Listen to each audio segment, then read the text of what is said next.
did really, really like it. I thought it was great. And none of the people coming in there was intimidating. My kids did great with them in there. It wasn't like I did anything to pre-do this. Basically, when I met with Beth Monday night, I said, you come in here, you do what you're supposed to do. You won't hurt my feelings on whatever you do, whatever you change, whatever. And I just kind of let her go with it.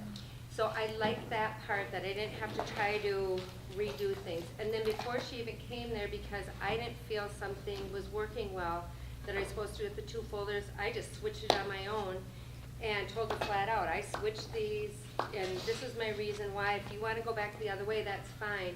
But then you have to figure it out for me because this isn't working in my classroom. So I thought it was. Question for the week. Pardon me? What is our big question for the week? Yeah, so part of it I thought was great because I was super honest about a lot of things and I observed a lot of things. We had meetings all the time afterwards and I was very vocal on things are too much. We don't even know what we're supposed to be teaching. How do we do all this? How do we fit it all in? We had great conversations on that kind of stuff. And so I felt it was very, very worthwhile. I would love to go to Deerwood and watch them. Now in the realities of everything, it's very overwhelming. Even after watching Beth, it's like, I'm a classroom teacher. Classroom teachers, we know what it's like to be a classroom teacher. And it's not just the kids come in and you do reading and writing and it all works. It's not like that. There's so many other things. So that part is total, and I was very vocal about that too. And all the unpaid hours that it would take to even, get this. So it's basically taking small steps. And with watching Beth, it helped me to understand it. I'm a visual person. I have to see it and stuff to be able to understand everything. And now they set up all those guided reading things. I had nothing like that set up. All those baskets and the browsing baskets. I said, I don't even know what I'm supposed to do. I hear about it, but I don't know. And so they did that, and I think it's very good. And so there's parts of it I'm going to keep trying. I'm not going to try to restructure everything and do all that because I can't. But I'm going to slowly try to get into it. So I thought it was very good. I'd recommend anybody doing it, and I'd recommend being very open and honest. There were a lot of principals in the district, or some of them, and I was very honest with them as well.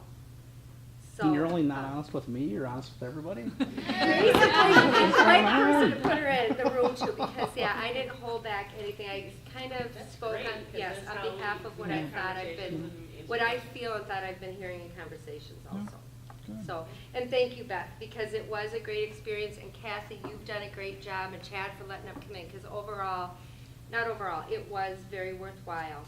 But again, it is a lot, and there's a lot of unpaid hours that would have to happen, and so slowly but surely. And then once we get going on it, I do believe by what I saw, if you can figure out how to do all of it, it is going to be less prep work and less time in the long run, because you're basically doing what the kids need.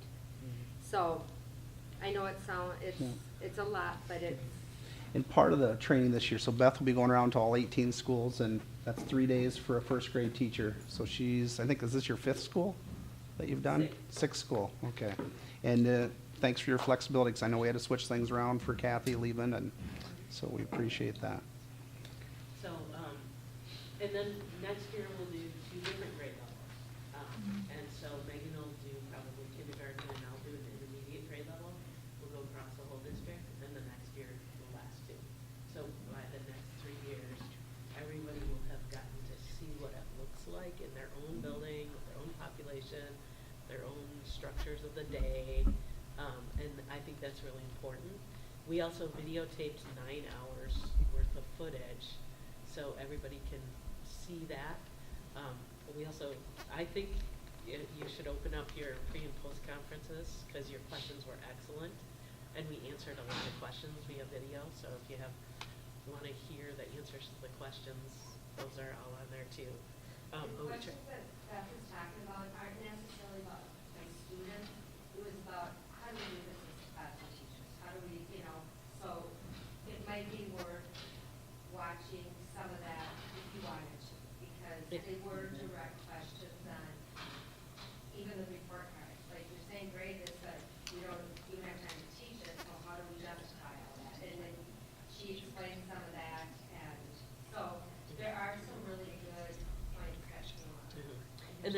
That's why in the model, the RTI leads keep on teaching, and they have a full literacy block and all the math, science, the science, everything but math. They teach everything but math, so that they know, okay, this doesn't fit our report card, so what are we gonna do? We're all working on that together. What are we gonna do? So of course, they're rewriting report cards to match the new standards, which makes sense when you get new standards, you need a new report card. So I'll just show you a little bit. We're here to look at this guided reading binder. Oops, it took a picture actually. Oh no, there it goes, it's just delayed.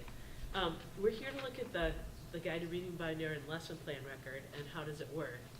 And basically, I keep on going with this because I've taught in every kind of model there is to teach, and a lot of them take a lot of work. Because I remember I used to go home with big bags full of worksheets to correct, and I would be correcting worksheets every night, especially seat work for primary, but then content, lots of content worksheets for I remember 4th grade in particular, so many worksheets for every content area.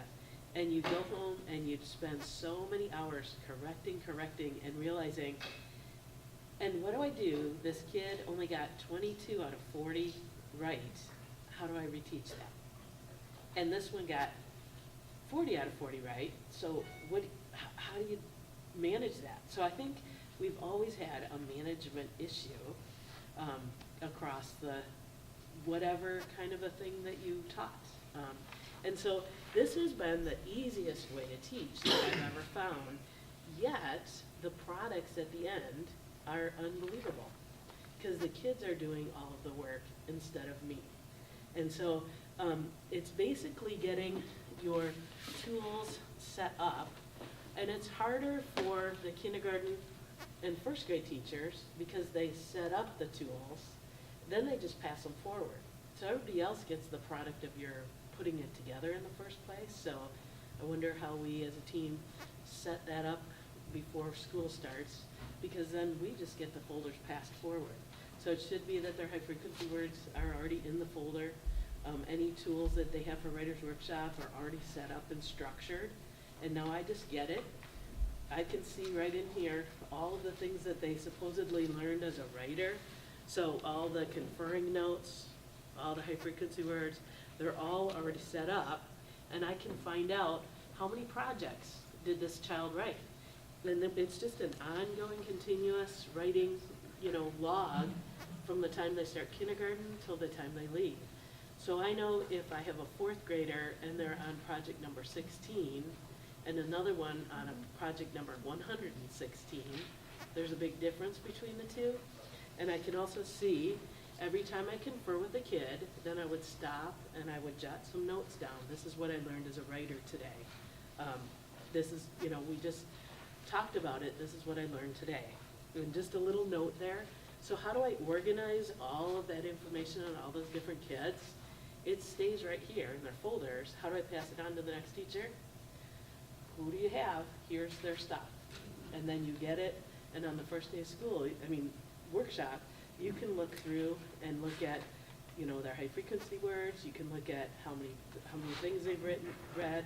You can look at in here, in the reader's notebook. Sorry, Beth, It's on delay. So, yeah. So sorry, when I'm gonna move it, I'll say look away or you'll be seasick. So I'm gonna turn the page right now. The same little tool is here. It's what I learned. There, it's like a little movie in slow motion. What I learned as a reader. So every time I go up and confer with a kid, I have record of what I taught as a reader over time, and it kind of comes with them. So when you're sitting down here at teacher conference, record of their learning over time, and this is what I've added to their story as a reader. And it goes along with the continuum of standards, because the standards are set up in continuums. So as we continue to go forward, and we continue to build this theory, and we start to pass tools up, it actually gets easier to teach this way than harder. So then how do I use these tools?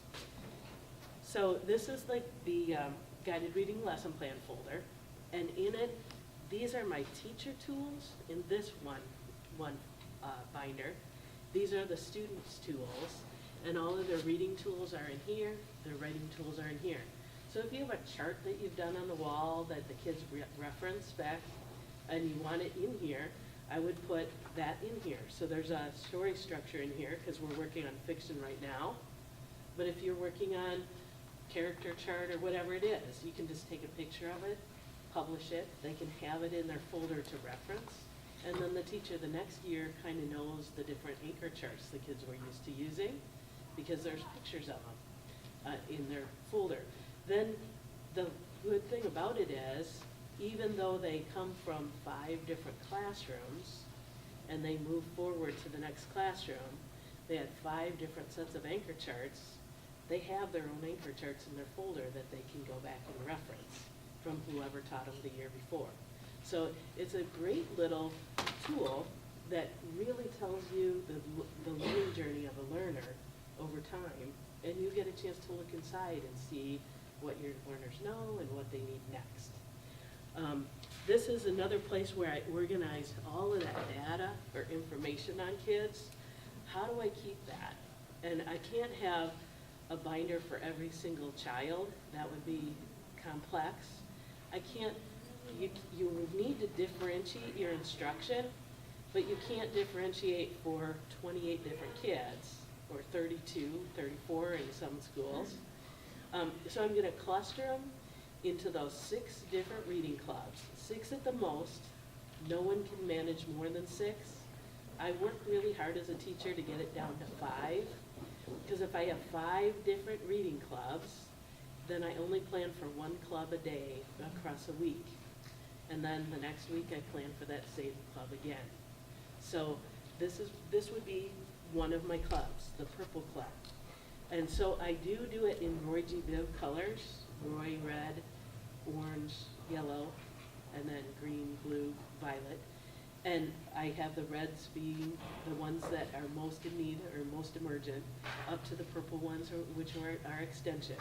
Colors really don't mean anything to kids, but I can keep track of that in my mind, and if it's consistent across the grade levels, any specialist that pushes in or you meets with some of your kids, it gives you a way of saying, well, where's your red group, where's your red group, where's your red group, and you know that's like the bottom 5th of your class. And then it gives you a way of talking efficiently about your class with your partners when you're planning, just to see where your class is versus everybody else in the different subjects. So I would take a group. The higher the group, the larger it is. So there's 5 girls in this top reading club out of the whole class. The lower the group, the smaller it is, because I want to give them more opportunities to talk, and I need to spend more time with them when I'm dipping into the reading. So the higher the group, the bigger the club. And so there's 5 of them, and I just put this on a Post-it note because they don't necessarily always stay as a club. So as we flex and some are growing and some need, more, they might slip into the next highest group or the next lowest group, and then I just change the Post-it note. I put their names on the front of these buckets, and one of the buckets is just my guided reading bucket. So it has the books that I'm gonna teach over the next, I usually do 2 weeks at a time, because then you only have to plan every 2 weeks for a group. And I would get a couple of different books. So one of the groups, this group that I'm talking about, I worked so far 2 days on the same book. I'll do 1 more day on the same book. Used to be when we first started guided reading, there was this formula that they come in, they read a bunch of books, and then you do a new book, and we were doing books 1 every day, and it was a frantic pace for teachers, and there wasn't enough time to go very deep with kids. And so what I learned was, from being in New Zealand and Australia, we read a book together and talk about it, and they extend over the course of a week so that they go really deep, because I'm not doing books with them. I want them to gobble up lots of books during independent reading time and gobble up lots of text if I'm an intermediate. But when I'm guiding them as a reader, I really want to go slow and talk deeply and guide them towards one small thing every day on a book. And it's okay for us to talk about a book over time. So very much I just have a couple of small books. This summer we'll get a nice, another layer to our book room for intermediate. That'll be of the higher levels in multiple genre in these short books. So I would just go, think about my group, plan carefully for guided reading for that group, and then if it's primary, K1-2, I would grab a bunch of books that were appropriate at not their guided reading level. This is their instructional level, which is right up here. I can still breathe, but I need some support, you know, at this level. This is full of independent reads. I want them to read fluently, be able to gobble up lots of books. So not way down here, super easy, but about right here, where it's just right, where if I can swim right here, I can breathe easily, I love these books, and I can think about them and read them easily. So these are easy reads, and these are just right books. And so I just put a single copy of many different books, about 2 levels below where they tested out, in this box, even a couple more lower than that, as long as they're all books that are pretty easy for them. And if I have a big bunch of single copies in here, this will last them for 2 weeks. Trade out, 3 books a day. That's primary. Intermediate, if we do this in primary and they read this much, and they read with me and I'm guiding them as a reader, and I'll show you some of their writing in a minute, intermediate, you can open them up to your classroom library and they will be able to read some of those simple novels into more complex novels, because we're really teaching the complexity of text. So we have to teach, really, I told first grade, our job in first grade is to teach them how to read and write, and then everybody stands on your shoulders after that. So break through, get them to a level J by the end of first grade if we can. We only have till the end of second grade to close that gap. Read well by third. So that's how I do it. I think deeply about one group a day, and I plan for them for 2 weeks. So I'm 1 week off with planning, 1 week on with planning.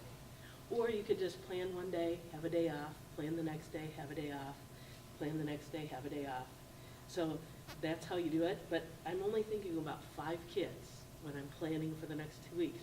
So then I can think deeply about those 5 kids, or if they're the lowest group, really deeply about those 2 kids, you know, and hopefully nobody's an island, and hopefully everybody has at least one partner in the group, but one of those kids, even more deeply, because I only have 2 to think about.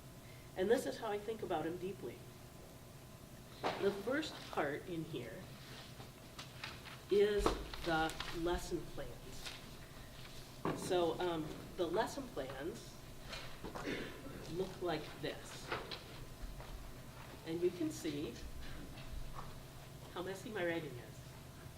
But I take a book and I think about that book, and because I plan this book out over 3 days' time, I'm really thinking deeply about that book and 3 different moves I'm going to make with that same book. So the first day that I plan out the book, I really analyze the book and think about it. The second day, I wouldn't fill in every area, just the ones that I'm going to think about and what am I thinking. The third day, this is actually in the next plan. The third day, I have one more thing I want them to do. I didn't even write it down. I just put it at the bottom of the second day's plan, what I want them to do next to get ready for the new book. So this only took me a few minutes in the office because I was using my my tools that I have. So I'll help you think through that. Before I go through this plan and what do I teach and why, I'm going to take you through some of these pieces. So this tab, the white tab, says the continuum, and it's actually your continuum book that is the white tab. But in here, so if you want to slip one of these in here, or if you have it in there already, the analyzing the reading behaviors to sustain processing, do you have that in there? And that's the within, beyond, and about. Did you put them in, did they put them in different orders in different grade levels? We might have put them in the wrong one. Okay, that's, can I borrow one of those? Sure. This is another tool that you might use. It's the same kind of things. This is talking about reading within, beyond, and about. And this allows you to parse it apart by 4 different students. You see that? So you can put the students' names there, and every time that you notice something about the student, you can write information on there. So it says notices and discusses vocabulary. You can just put your pen in there and write some notes. Recalls important information from the text. Whoever's doing that during the discussion at the beginning or at the end of the text, you can just take some notes there and just put little bullets there. And that's your evidence that they know those things. These are actually the things that you're going to grade on your report card. They go with the standards, the within, beyond, and about. They're the comprehending pieces.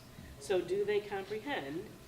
It's very simple little things that you're looking for evidence of while they're reading. And you can fill this out either in a reading conference with the kids or in a reading club if you're pulling together a small group. Does that make sense? Okay. Then this is a little bit more complex. These are questions. Is there evidence that the reader is solving words? For example, using the first letter, taking words apart, recognizing words rapidly, using sentence context for words. These are much more intense questions that you would ask yourself. These are ones I would ask on a daily basis.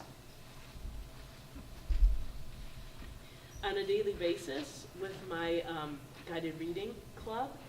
And these are ones I would ask over time when I'm looking at my benchmark assessment forms. So this is something that you might do at the end of assessment to really look at. So I would look closely at what the child did, write some notes here for evidence, and some examples of what they did over here. This is a fancy way of analyzing a running record. You don't have to use that. I didn't use that this week. It's pretty complex. So over time, you could go to this place because it really does match the standards and really look deeply for evidence. If you're just starting looking deeply for evidence with a student, there's other forms in here that you can use. So there's all sorts of different forms. So these are not rules. They're tools for you to analyze and think about your students. So I might go over here and take my running record. So the yellow tab at the back is their, the orange tab is their observation survey or their benchmark assessment. So I actually cluster and organize those benchmark assessments in with the kids' reading club. So if I want an example of what are they doing as a reader, I can actually sit here and look at this and know what they're doing as a reader. There's a much simpler form that I would start with if I was just starting to learn how to use data to inform instruction. And it's the one under the blue tab that says what to teach. So yes, do I eventually want to get to that continuum and what to teach in that complex way? We'll grow that way over time. As we use the continuum, you'll learn how to use that one. This is a more simple version, what to teach. So look in your what to teach tab. And do you see this little blank grid? And I started filling it out the way that I would, looking at the students' data. And I figured that it would be hard for you to understand what this said if I just handed it to you. So you'd be better off watching me look at a student and begin to fill this out. So just watch me look through a student's, and this is what I would do. Quite often my desk is the guided reading table because it's where I plan. Most of my guided reading tubs are back here. All my records for my kids are back here. The things that they're working on. I have my hands close to everything.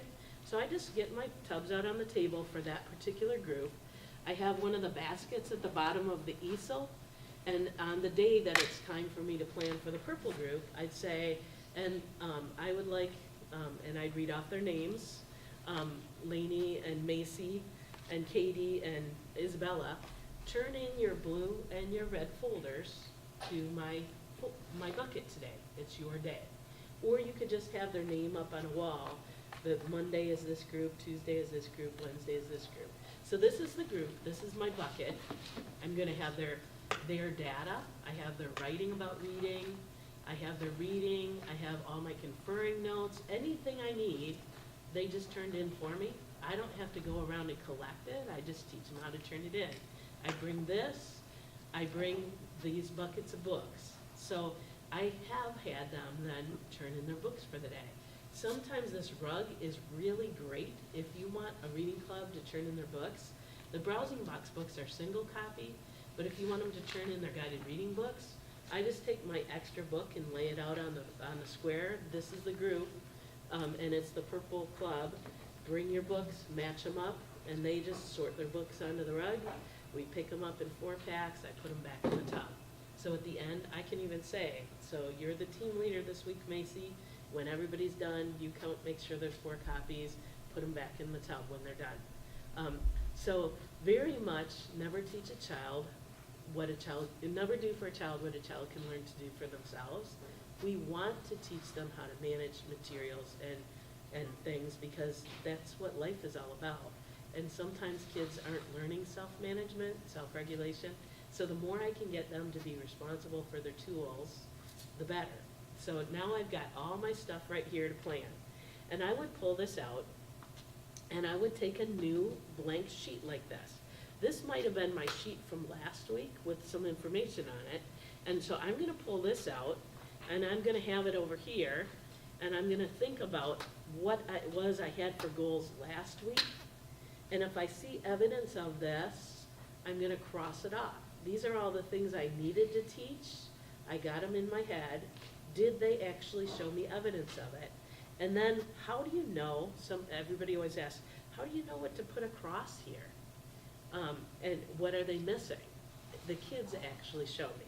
So I have my 2 eyes, my 3 eyes here, a J and a JL. So I clustered them together. I'm gonna teach them in the eyes first, see if I can get them all up to a J. I'm actually gonna have you go up to a K because it's the same characters, and I'm quite certain that they'll be able to jump up to a K because they have the background knowledge to do it. So I teach in bands of texts, sometimes low, and then I leap them forward if I have texts with the same characters, or a second chapter or something like that. So I'm gonna look at Macy first, because I go with the kid that has the most in place first. What am I looking for here? And then I add downward, what else do I see? Or I can start with Morgan and see what I see there. But I open up her folder and I look inside of it for what does she know.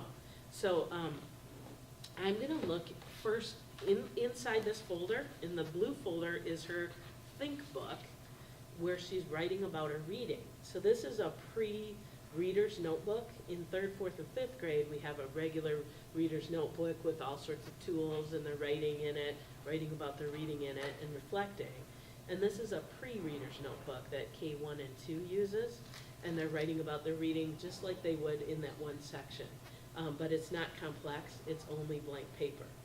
So I would open it up and I would think about Macy, and I've looked at some of these other pages as she goes, and what was she doing before. And the first thing I thought when I came into this classroom is, wow, Becky's done a great job getting them writing about their reading. They have written so much in their Think book already, and I can see lots of conferring notes in there with the kids. So lots of great stuff happening. I would turn then to the most current pages from last week, because that's what I'm looking at. Where are they at now as a writer versus before? So just looking at the couple pages from this week, wow, I can see such a change in what they're doing from the first day to the last day. So I want to every day see some evidence of growth, but what else do I see? So I'm gonna look at that, and I'm gonna see, some of the things that pop out at me are some of the things that popped out at me last week. So I would think to myself, I have to take some notes here, because I'm seeing some reoccurring things that I really wanna work on. I'm gonna work on both reading and writing in both workshops. So this is writing about reading, they're still writing, and they're still representing print with their eyes on paper. And Clay says that any piece of writing is a real window into their processing system for what they're reading. So I really am looking at what they're writing and how they're displaying text, and when they're pulling back and reading text, if they're showing some miscues in their writing, they probably have some miscues in their reading as well. So I want to really look at what they're saying. So one of the things I look at is the complexity of language structure. And how do I know that? If you want to pull out your continuum book and turn to a level I, because that's where we're at, and I'm going to have you look in the guided reading section.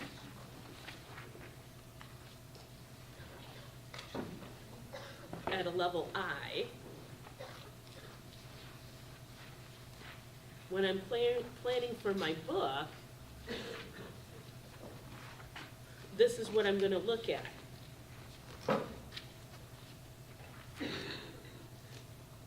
I'm going to look first here at this section and just read, what should readers at a level I be able to do? So I've done this for many years now, and just digging in and thinking about a level I, you start to just hold on to this stuff, and you don't have to open it up and look at it anymore. But this is the best scaffold, one book that I use as a professional resource. And what am I supposed to be teaching kids in a level I? And this matches the Common Core standards, all of the stuff in here. I'm gonna look at these different genres. So what genre am I teaching? Well, I'm teaching realistic fiction right now. So I'm gonna look for more of the fiction focuses in here. So I'm going to look in here for the text structure for fiction. I'm gonna look at the content focus, the themes and ideas, the language and literary features, and then the sentence complexity. And some long sentences, more than 10 words with prepositional phrases, adjectives and clauses. So pretty complex language they're supposed to read. And when I'm looking at their writing about reading, I'm looking at what kind of language structure are they representing in print? Is it simple language structure or is it complex language structure? Because one of the big things that shows the difference between an I, a J, a K, and an L is the complexity of language structures. So this really is a place I stop and look, because I want them to be able to read more complex sentences. Probably if I get them to write more complex sentences, they'll understand how all of that punctuation works and how to put a clause in and what an adjective is. I really don't have to diagram sentences and stuff. They don't need to be able to go to that complexity. I need to be able to talk about it and make sure it makes sense and conveys a whole meaning unit. And that's how I talk about it. Will that make sense to our readers? Do they have all the information they need if they read that sentence? What's missing? Does it sound right to your ears? All of that. So many sentences embedded with clauses and phrases here. Variation of placement of subject, verb, adjectives, and adverbs. Uses common as set words apart. Addressed in dialogue, qualifiers, etc. Sentences with nouns, verbs, and adjectives. This really is what I want to see in the writing about reading. There's also another section here that is just writing about reading. So turn in your writing about reading section to your grade level. I'll turn to first grade because this is a first grade class I'm using, but you look at your own grade level.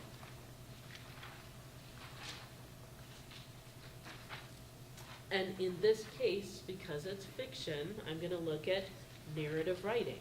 I want them to have simple sentences telling about the sequences of events, maybe. drawings showing the sequence of events, graphic representations of the story, simple sentences summarizing a text. Innovations on known text, so they're writing their own story that matches that text. And then this is the within, beyond, and about the text. I can look at this, different behaviors that I see. Sometimes I go here and think about it, but quite often I go here and I read the student's whole piece, and then I go back here and I look at for some of the things that they're doing.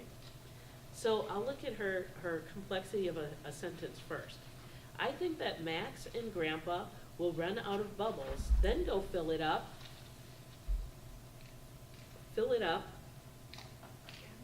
again with soap and water, and then it will look like bubbles again, and then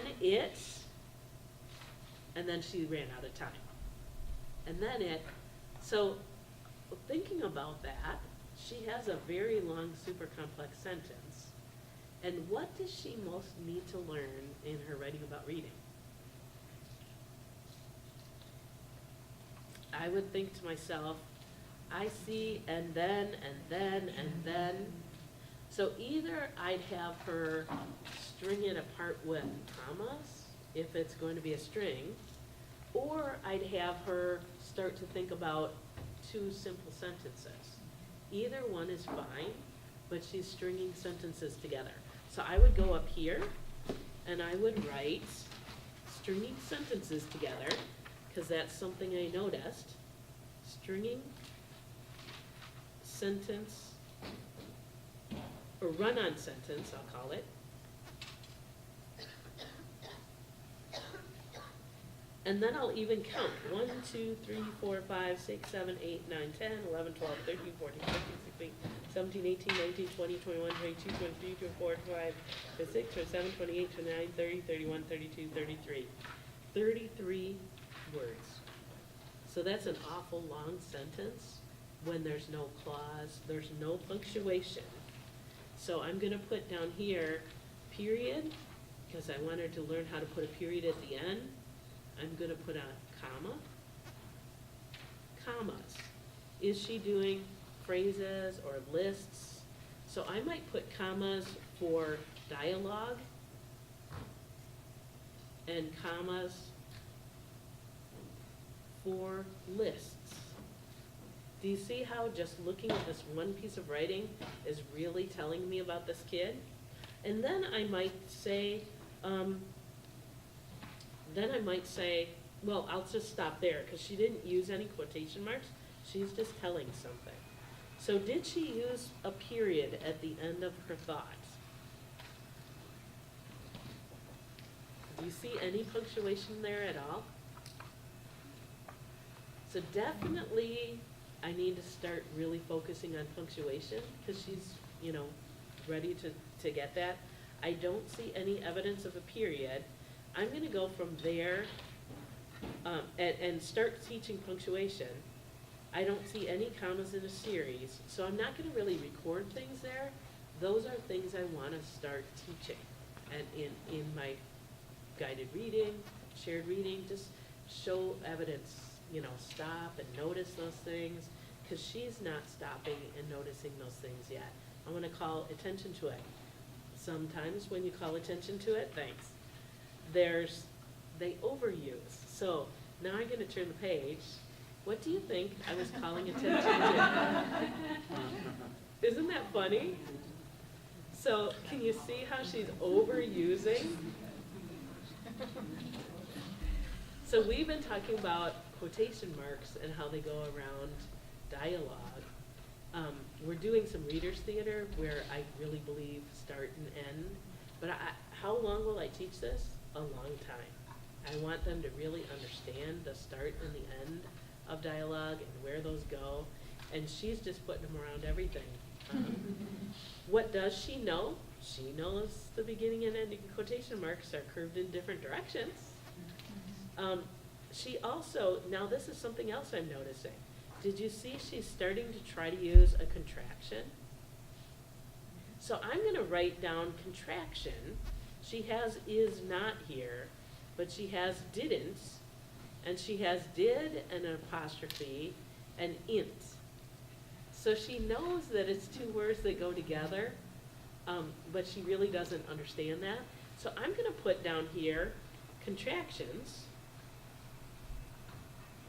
and I'm going to put D-I-D-I-N-T with an apostrophe right there. So whatever the miscues are, I don't wanna put a lot of writing down, just little evidence things, and then I'm gonna put down quotations. And I'm going to put down things like this, so I know that she has last, and she has quotations around the word purple, so she really doesn't understand quotation marks. Single words are in quotation marks for her. That's good for her. The other thing I'm gonna look at is, I'm noticing a shift in her understandings. I'm gonna put down long vowels because I'm a first grade teacher and that's what I'm working on right now in word study. And I'm gonna look at things like words with long vowels, and she is writing the word snow correctly. She is writing the word play correctly. And she actually has the endings on playing. So I'm gonna put endings down too, because that's something else we're working on. She has the word friends correctly with the ending. So she has lots of place in terms of endings.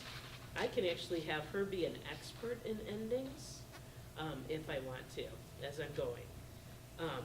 So that's what I know about her so far from her writing about reading.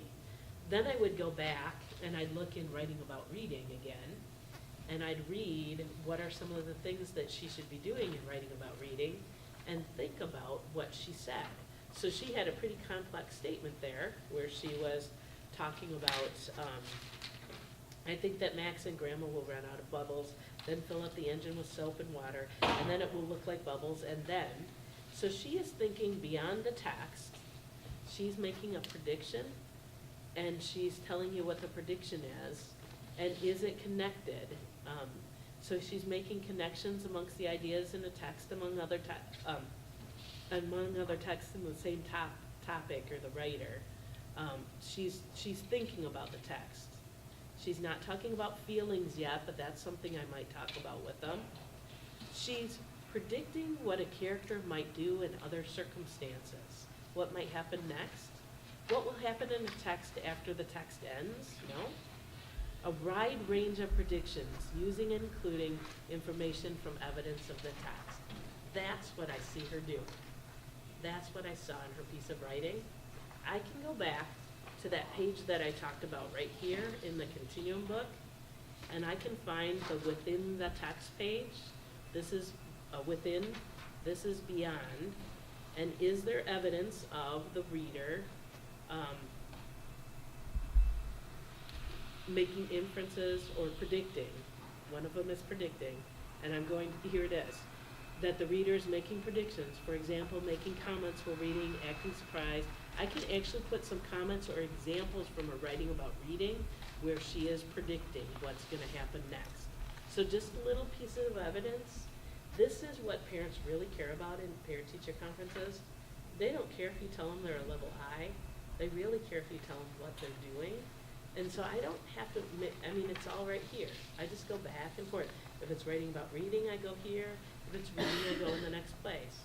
So then, I can also go into their own writing and see what they're using here.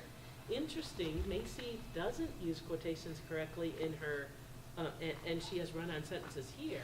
But when you look at her writing, when she's writing her own story, she writes very differently. It was the day before Christmas Eve, and everyone was putting up their Christmas tree and decorating it, and putting up the star. So she has periods all over the place here. So see how one place she's doing something, and the other place she's doing something else. So I really got to ground punctuation is what I see with her, and get her to get where a thought ends, and how to put multiple thoughts together, because she's attempting that. So then when I'm doing my lesson plans, I use all of that information from the data what does that tell me about her? And I go back here and I pick out a book. It tells me if she's not using punctuation at all as a reader, I'm not gonna go up to a level JK and teacher. I'm gonna go way down to a text with less density, and I'm gonna pick the level I, so an easier text. I usually keep the books on the front pocket, whatever book I'm gonna teach that week. I just keep it in the front pocket, so I have my text available. I know which one that we're going to teach, which one I plan for, and I just plan for one book, like I said. So here's my book, and what's my focus? I want her to really think about the characters, the plots, and the setting, and I want to know what does she know about it, and how do you ground yourself as a reader? Because I don't know her well. I want them together as a group, because as you look through all their lesson records, they have similar things they're working on, and which are things that they should be working on at this level. Clauses, adding more detail about sentences. So I'm gonna focus on the clauses or the punctuation and the more complex sentences in the book, and I'm gonna have a simple book first, and then next week, I'm gonna do a more complex book with same characters, with even longer, more complex sentences. And I'm gonna really focus on the punctuation. So page number 284 in the continuum, sentence complexity. And so I looked right in the continuum under sentence complexity and said many sentences embedded with clauses or phrases. Her writing about reading and her writing shows me she needs that. As a reader, there are complex sentences in here with clauses, and she needs to understand that. Right on the first page, or the lead, it gives me the opportunity. My old one is too small for me now, comma, and the breaks need fixing. So she added one piece of information, not lots of pieces of information, just one more piece, and the breaks need fixing. And I put a comma in there, and then I put that clause in. So I'm gonna really analyze that, and I'm gonna see if it comes back in teaching. So that's my one focus, and then I just introduce it, using the cover, tell me about the book, learning about the lead as a reader, the character plot setting. Do they know that stuff? We've been teaching it, do they know it? And then read for it. And then an extension. You go read, you've read the first page, you've unpacked that, now you go read, come back, and we'll talk about it. Same book tomorrow, a different clause will unpack. Same book the next day. And they're going to do charts around it. I'm not gonna put all the information out and teach them. They're gonna do a chart and teach the rest of the class. So the sharing comes from that small group. They've got a story structure now, and they're setting up the story structure, and they're gonna tell the class about it. Where's the climax, where's the turnaround? And so I'm gonna give them something to do together, sometimes alone in the writing about reading. And then we go on from there. So that's pretty much what's in here. Everything for a group is in here, for my planning, in one place. And I plan for one group every day across 5 days. So tomorrow, I'll plan for a couple more kids. And that's all I do, that's it. I'm touching every piece of reading and writing about reading, and every book, once a week for every kid. So it's